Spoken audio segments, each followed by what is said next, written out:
Tahukah saudaraku bahaya menjadikan hawa nafsu jahat selalu diperturutkan? Dengar penjelasan ayat berikut. Al-Quran Surah Al-Jathiyah ayat 23-24. 23. Maka pernahkah kamu melihat orang yang menjadikan hawa nafsunya sebagai Tuhannya, dan Allah membiarkannya sesat berdasarkan ilmunya, serta Allah mengunci pendengaran dan hatinya dan meletakkan penutup atas penglihatannya?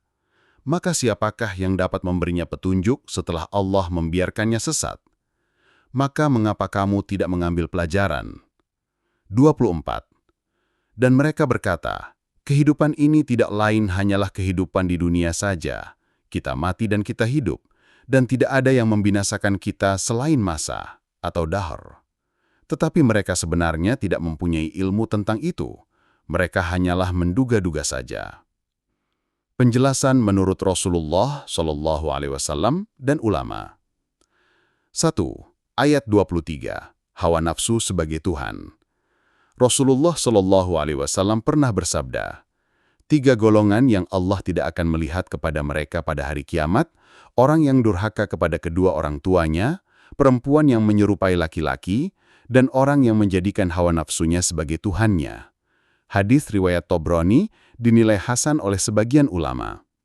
Maksudnya, orang yang mengikuti hawa nafsu tanpa peduli halal haram, benar salah, seakan-akan menjadikan hawa nafsunya sebagai sesembahan. Imam Ibnu Katsir menjelaskan, Allah membiarkan orang seperti ini tenggelam dalam kesesatan karena ia lebih memilih hawa nafsu daripada hidayah. Akhirnya Allah menutup pendengaran dan hatinya dan meletakkan penutup atas penglihatannya dari kebenaran. 2.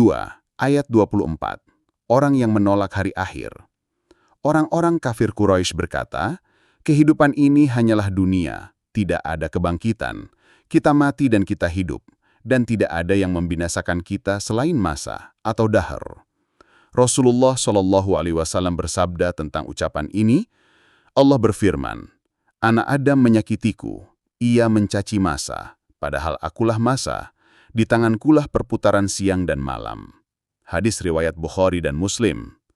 Maksud hadis ini, orang jahiliyah menisbatkan kematian dan kebinasaan kepada masa atau zaman, seakan-akan waktu yang berkuasa.